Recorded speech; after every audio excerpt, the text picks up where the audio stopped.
नमस्कार मोर प्रिय दर्शक बंधुगण, आपण मानक समस्त को ज्योतिष दर्पणर आज विशेष एवं अत्यंत गुरुत्वपूर्ण वीडियो को मु हार्दिक स्वागत करुछि। बंधुगण, कहा जाए जे जीवन प्रत्येक कष्टकर समय पर एक सुवर्ण समय निश्चित भाव में आसी थाए। प्रत्येक अंधार राति पर एक नूतन सकाळ आसी थाए एवं जेते बेले सही सकाळ आसी थाए ताहा व्यक्ति पई अनेक नूतन सुजोग मध्य आनी देई थाए, जहा आमर भाग्य को संपूर्ण भाव में परिवर्तन मध्य करि दिए। तेणु जदि आपण जने तुला राशि जात व्यक्ति तेबे एही भिडियोटी आपणक पई आज बहुत गुरुत्वपूर्ण रहिबो, कारण आज आमे एपरि एक ज्योतिषीय स्थिति विषय रे आलोचना करिबा जहा 2 वर्ष पर हठात आपणक जीवन रे सफलतार अनेक द्वार खोलिबा को जाउछि। हम बंधुगण, यह कोनोसी एपरि मनगणा कहानी नुहे बा साधारण कथा नुहे, बरं यह एक शास्त्र अनुजाई प्रमाणित स्थिति जहाँकि ग्रहंकर गोचर रे लुचि रही एवं आपणकर उज्जवल भविष्य मध्य से भितर लुचि रही। तेबे प्रथमे आसंतु एही स्थिति विषय रे भल भाव रे बुझिबा। प्राय 2 वर्ष पूर्वे नवेम्बर 16, 2023 मसीह रे शक्तिशाली ग्रह मंगल निज घरे रहिथिले, अर्थात निज स्वराशि बिच्छा राशि रे थिले। एवं तुला राशि पई मंगल हेउचंती सबुठारु प्रभावशाली ग्रह। जेतेबेले मंगल आपणकर धन घरे द्वितीय घरे अवस्थित थिले, सही समय रे एपरि स्थिति थिला जे जेतेबेले आपण निजर आर्थिक परिस्थिति रे उन्नति देखिबा आरंभ करिथिले एवं एक बड़ परिवर्तन आड़कू मध्य सही समय गति करुथिले। एवं वर्तमान 2 वर्ष पर अक्टोबर 27 रु डिसेम्बर 7 पर्यंत मंगल पुणी थरे सही स्थान रे आपणक धन घरे गोचर करुछन्ति। तेणु एही स्थिति रे हठात जिनिस गुड़िक सफल हेबा आरंभ हेबो, स्थिर शक्ति गुड़िक सक्रिय होइजिबो एवं एक स्थिर आर्थिक प्रभाव मध्य आरंभ हेबो। किंतु एबे आपण निश्चित भाव रे मन मध्य रे भाबुतिबे जे एही हठात शब्दटी केउठारु आसी। एबे एहार उत्तर हैला एही अष्टम राशि, एही अष्टम स्थान इच्छा राशि। कारण ज्योतिष शास्त्र रे एही स्थान को आकस्मिक घटनार संकेत रहस्यमय स्थान भाव रे विवेचना करा जाय। तेणु तुला राशि जात व्यक्ति जीवन रे धनर आगमन मध्य हठात भाव रे हेबो। जेहेतु वर्तमान आपणक राशि धनर अधिपति मंगल महाराज निज घरे स्वराशि रे उपस्थित अछंती एवं से धन लाभर एवं स्थिरतार द्वार निश्चित भाव रे आपणक पई खोलिबा को जाउछन। तेबे वर्तमान आसंतु देखिबा जे एही समय मध्य रे आपणक पई केउ केउ 5टी सफलतार द्वार खोलिबा को जाउछि। प्रथम द्वारटी हैला आपणक द्वितीय घर, जेउठारे मंगल निजे हेउछंती धनर अधिपति एवं स्वयं स्वराशि रे बसिचंती। तेणु एही समय रे आपणको अटकी रहितिबा पांठी गुड़िक प्राप्त हेबो। जदि आपणकर दरमा वृद्धि रे विलंब हेउतिला, कोनोसी बकाया टंका अटकी रहितिला, कोनोसी निवेश किंबा ऋण मामला विचाराधीन थिला, तबे एही मंगल से समस्त कार्य को त्वरान्वित करिवे। एहा व्यतीत द्वितीय घर प्रभावशाली हेबा द्वारा एहा मध्य सूचना मिलता है जे आपण एही समय रे आपणक परिवार रो समर्थन एवं सुरक्षा पाइबे। किंतु आपणक परिवार प्रति आपणकर दायित्व एबे वृद्धि पाइजिवो एवं आपण सेगुडी को पूर्ण भावने मध्य पूरण करि पारिबे। आउ मध्य द्वितीय घर हेउची आपणक बाणीर स्थान एवं एही समय रे मंगल आपणकर कथा को आहुरी तीक्ष्ण एवं प्रभावशाली करि देबे। पूर्व जोठारे आपणक कथार कोनोसी प्रभाव पडु नथिला, एबे सही कथा ही आपणक पई सफलतार एक माध्यम पालटी। आपणकर शब्द गुड़िक एते शक्तिशाली आत्मविश्वासी होइजिवो जे लोक माने आपणको एबे गंभीरतार सहित सुनि। तेबे एबे आसंतु जानिबा द्वितीय सफलतार द्वार विषय रे, अर्थात मंगलंकर चतुर्थ दृष्टि विषय रे। एवं एहा एक एपरि दृष्टि होइताए जहा कि केवल मंगलंक पाखरे रहिछि, अन्य कोनोसी ग्रहंकर एही चतुर्थ दृष्टि नाही। एवं वर्तमान एही दृष्टि आपणकर पंचम घरे पड़ुछि, जहा कि शिक्षा, बुद्धि, संतान, निष्पत्ति एवं शेयर बाजार को प्रतिनिधित्व करिथाय।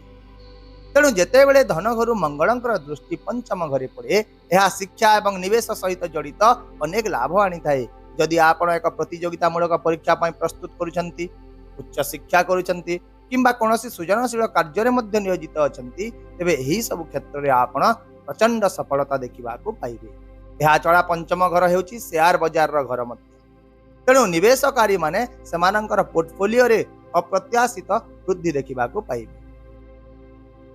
ଏହା ହେଉଛି ସେହି ଦ୍ୱାର ଯାହା ଆପଣଙ୍କୁ ଆର୍ଥିକ ଏବଂ ମାନସିକ ଭାବରେ ସୁରକ୍ଷା ଏବଂ ସ୍ଥିରତା ନିଶ୍ଚିତ ଭାବରେ ପ୍ରଦାନ କରିବ। ସେହିପରି ତୃତୀୟ ଦ୍ୱାରଟି ମଙ୍ଗଳଙ୍କର ସପ୍ତମ ଦୃଷ୍ଟି ସହିତ ଜଡ଼ିତ ଅଟେ, ଯାହାକି ସିଧାସଳଖ ଭାବରେ ଆପଣଙ୍କର ଅଷ୍ଟମ ଘରେ ପଡୁଛି। ଅଷ୍ଟମ ଘର ଯାହାକି ପରିବର୍ତ୍ତନ, ରହସ୍ୟ, ଗୁପ୍ତ ଜ୍ଞାନ ଏବଂ ବାଧାର ଘର ହୋଇଥାଏ। ଶାସ୍ତ୍ରରେ ମଙ୍ଗଳଙ୍କୁ ଧରଣୀ ଗର୍ଭ ସମ୍ଭୂତମ ବିଦ୍ୟୁତ୍ କାନ୍ତ ଶକ୍ତି ହସ୍ତମ ଏହିପରି ଭାବରେ ବର୍ଣ୍ଣନା କରାଯାଇଥାଏ। ଏହାର ଅର୍ଥ ହେଉଛି ମଙ୍ଗଳ ହେଉଛନ୍ତି ବିଦ୍ୟୁତ୍ ପରି ତେଜବାନ ଗ୍ରହ ଏବଂ ଯାହାଙ୍କର ହାତରେ ଅସୀମ ଶକ୍ତି ରହିଥାଏ। ତେଣୁ ବର୍ତ୍ତମାନ ଯେତେବେଳେ ଏହି ମଙ୍ଗଳ ଅଷ୍ଟମ ଘରକୁ ଦୃଷ୍ଟି ଦେବେ, ଏହା ଜଣେ ବ୍ୟକ୍ତିକୁ ଜୀବନର ବାଧା, ମାନସିକ ଚାପ ଏବଂ ସମସ୍ୟା ଗୁଡ଼ିକରୁ ମୁକ୍ତ କରିବ। ଯେଉଁମାନେ ଦୀର୍ଘ ସମୟ ଧରି ମାନସିକ କିମ୍ବା ଆଧ୍ୟାତ୍ମିକ ସଂଘର୍ଷ ସହିତ ସଂଘର୍ଷ କରୁଛନ୍ତି, ସେମାନେ ଏବେ ସେମାନଙ୍କର ସେହି ସମୟର ଅନ୍ତ ଦେଖିବାକୁ ପାଇବେ। ଯଦି ଆପଣ ଗୁପ୍ତ ବିଦ୍ୟା, ଜ୍ୟୋତିଷ, ଧ୍ୟାନ, ତନ୍ତ୍ର କିମ୍ବା କୌଣସି ଗୁପ୍ତ ବିଜ୍ଞାନରେ ମଧ୍ୟ ଜଡ଼ିତ ଅଛନ୍ତି, ତେବେ ଏହି ଦୃଷ୍ଟି ଆପଣଙ୍କୁ ଗଭୀର ଜ୍ଞାନ ଏବଂ ସିଦ୍ଧି ଆଡ଼କୁ ନେଇଯିବ। ଏହା ସେହି ଦ୍ୱାର ଯାହା ଆପଣଙ୍କୁ ଅନେକ ବାଧାରୁ ମୁକ୍ତି ଏବଂ ଆତ୍ମଶକ୍ତି ପ୍ରାପ୍ତି ମଧ୍ୟ ପ୍ରଦାନ କରିବ। ଏବେ ଜାଣିବା ସଫଳତାର ଚତୁର୍ଥ ଦ୍ୱାର ବିଷୟରେ, ଯାହାକି ମଙ୍ଗଳଙ୍କର ଅଷ୍ଟମ ଦୃଷ୍ଟି ସହିତ ଜଡ଼ିତ ହୋଇଥାଏ ଏବଂ ବର୍ତ୍ତମାନ ଏହି ଅଷ୍ଟମ ଦୃଷ୍ଟିଟି ସିଧାସଳଖ ଭାବରେ ଆପଣଙ୍କ ନବମ ଘରେ, ଭାଗ୍ୟର ଘରେ ପଡୁଛି। ନବମ ଘର ଯାହାକି ଆମ ଜୀବନରେ ସୌଭାଗ୍ୟ, ଧର୍ମ, ଗୁରୁ ଏବଂ ପିତାଙ୍କୁ ପ୍ରତିନିଧିତ୍ୱ କରିଥାଏ। ତେଣୁ ଏହି ଦୃଷ୍ଟି ଯୋଗୁଁ ଏବେ ଆପଣଙ୍କର ଭାଗ୍ୟର ଚକ ଗୁଡ଼ିକ ଆପଣଙ୍କ ସପକ୍ଷରେ ଘୁରିବା ଆରମ୍ଭ କରିବ। ଯେଉଁ ଯୋଜନା ଗୁଡ଼ିକ ପୂର୍ବରୁ ଅଟକି ଯାଇଥିଲା, ଯେଉଁ ସୁଯୋଗ ଗୁଡ଼ିକ ହଜି ଯାଇଥିଲା, ସେଗୁଡ଼ିକ ଏବେ ପୁଣି ଥରେ ଆପଣଙ୍କ ପାଖକୁ ଫେରି ଆସିବ। ଯଦି ଆପଣ ଧର୍ମ, ଭ୍ରମଣ କିମ୍ବା ଆଧ୍ୟାତ୍ମିକତା ସହିତ ଜଡ଼ିତ ଅଛନ୍ତି, ତେବେ ଏହି ସମୟ ଆପଣଙ୍କ ଜୀବନକୁ ଏକ ନୂତନ ଦିଗ୍ଦର୍ଶନ ପ୍ରଦାନ କରିବ। ଦୂର ଦୂରାନ୍ତର ଯାତ୍ରା ଲାଭ ଆଣିଦେବ ଏବଂ ଆପଣଙ୍କର କାମ ଗୁଡ଼ିକ ହଠାତ୍ ଗତିଶୀଳ ହୋଇଯିବ। କିନ୍ତୁ ତଥାପି ମଧ୍ୟ ଆପଣ ଏଠି ସତର୍କ ରୁହନ୍ତୁ, କାରଣ ଯେତେବେଳେ ମଙ୍ଗଳଙ୍କର ଶକ୍ତି ବୃଦ୍ଧି ପାଇଥାଏ, ସେ ଆପଣଙ୍କୁ ଶକ୍ତି ପ୍ରଦାନ କରିଥାନ୍ତି। ଏହା କେତେକ ସମୟରେ ଆପଣଙ୍କ ପାଇଁ ମାନସିକ ଚାପ ମଧ୍ୟ ସୃଷ୍ଟି କରେ। ତେଣୁ ଏହି ସମୟରେ ଆପଣ ନିଜର ପିତା କିମ୍ବା ଉପରିସ୍ଥ ଅଧିକାରୀଙ୍କ ସହିତ ଯେକୌଣସି ଦ୍ୱନ୍ଦ୍ୱର ପରିସ୍ଥିତିକୁ ଏଡ଼ାଇବାକୁ ଚେଷ୍ଟା କର। ଏବେ ଆସନ୍ତୁ ଜାଣିବା ସବୁଠାରୁ ଗୁରୁତ୍ୱପୂର୍ଣ୍ଣ ଶେଷ ଦ୍ୱାର, ପଞ୍ଚମ ଦ୍ୱାର ବିଷୟରେ। ଏହି ଦ୍ୱାରଟି ମଙ୍ଗଳଙ୍କର ନିଜସ୍ୱ ଦ୍ୱିତୀୟ ଘର ଅର୍ଥାତ୍ ମେଷ ରାଶିରୁ ଖୋଲି ସାରିଛି, ଯାହା ତୁଳା ରାଶିର ସପ୍ତମ ଘର ହୋଇଥାଏ ଏବଂ ଏହି ଘର ବ୍ୟବସାୟ, ପାର୍ଟନରସିପ୍ ଏବଂ ବିବାହକୁ ପ୍ରତିନିଧିତ୍ୱ କରେ। ତେଣୁ ଯେତେବେଳେ ମଙ୍ଗଳ ଏକ ଦୃଢ଼ ସ୍ଥିତିରେ ସପ୍ତମ ଘରକୁ ପ୍ରଭାବିତ କରିଥାନ୍ତି, ସେ ବ୍ୟବସାୟ ବିସ୍ତାର, ନୂତନ ପାର୍ଟନରସିପ୍ ଏବଂ ବିବାହର ସମ୍ଭାବନା ସୃଷ୍ଟି କରନ୍ତି। ଯେଉଁମାନେ ଗୋଟେ ଭଲ ଜୀବନସାଥୀ ଖୋଜୁଛନ୍ତି, ସେମାନେ ବର୍ତ୍ତମାନ ତାଙ୍କର ଆଶା ପୂରଣ ହେଉଥିବାର ଦେଖିବାକୁ ପାଇବେ। ଏହା ଛଡ଼ା ବ୍ୟବସାୟ କରୁଥିବା ଲୋକଙ୍କ ପାଇଁ ଏହା ପୁଞ୍ଜିନିବେଶ କିମ୍ବା ଏକ ନୂତନ ଆରମ୍ଭ ପାଇଁ ଏକ ସମୟ ରହିବ। ଯେଉଁମାନେ ସ୍ଥାବର ସମ୍ପତ୍ତି କିମ୍ବା ଜମି ସମ୍ବନ୍ଧୀୟ କାର୍ଯ୍ୟରେ ମଧ୍ୟ ଜଡ଼ିତ ଅଛନ୍ତି, ସେମାନଙ୍କ ପାଇଁ ଏକ ଅପ୍ରତ୍ୟାଶିତ ଭାବରେ ଲାଭ ଦେଖିବାକୁ ମିଳିବ। ଏହାଛଡ଼ା ବ୍ୟବସାୟ କରୁଥିବା ଲୋକଙ୍କ ପାଇଁ ମଧ୍ୟ ଏହା ପୁଞ୍ଜିନିବେଶ କିମ୍ବା ଏକ ନୂତନ ଆରମ୍ଭ ପାଇଁ ଏକ ଭଲ ସମୟ ହେବ। ଏବଂ ଯେଉଁମାନେ ସ୍ଥାବର ସମ୍ପତ୍ତି କିମ୍ବା ଜମି ସମ୍ବନ୍ଧୀୟ କାର୍ଯ୍ୟରେ ଜଡ଼ିତ ଅଛନ୍ତି, ସେମାନଙ୍କର ମଧ୍ୟ ଅପ୍ରତ୍ୟାଶିତ ଲାଭ ହେବାର ସମ୍ଭାବନା ରହିଛି। ତେବେ ଏଠି ପ୍ରଶ୍ନ ଉଠୁଛି ଯେ ମଙ୍ଗଳଙ୍କର ଏହି ଶୁଭ ପ୍ରଭାବକୁ ଆପଣ କିପରି ଭାବରେ ଆହୁରି ଟିକେ ବୃଦ୍ଧି କରିପାରିବେ। ତେବେ ପ୍ରତିକାର ସ୍ୱରୂପ ଭଗବାନ ହନୁମାନଙ୍କୁ ପୂଜା କରନ୍ତୁ, କାରଣ ମଙ୍ଗଳ ଗ୍ରହ ସିଧାସଳଖ ଭାବରେ ଭଗବାନ ହନୁମାନଙ୍କ ସହିତ ଜଡ଼ିତ ହୋଇଥାନ୍ତି। ମଙ୍ଗଳ ହେଉଛନ୍ତି ସାହସ, ବଳ, ତା ସହିତ ଶକ୍ତିର ପ୍ରତୀକ ଏବଂ ଭଗବାନ ହନୁମାନ ମଧ୍ୟ ଏହି ସମସ୍ତ ଗୁଣର ପୂର୍ଣ୍ଣ ଅଧିକାରୀ କାରକ ଅଟନ୍ତି। ଏବଂ ହନୁମାନଙ୍କୁ ପୂଜା କରୁଥିବା ବ୍ୟକ୍ତିଙ୍କ ମଙ୍ଗଳ ସ୍ୱୟଂ ଚାଳିତ ଭାବରେ ଶକ୍ତିଶାଳୀ ହୋଇଥାଏ।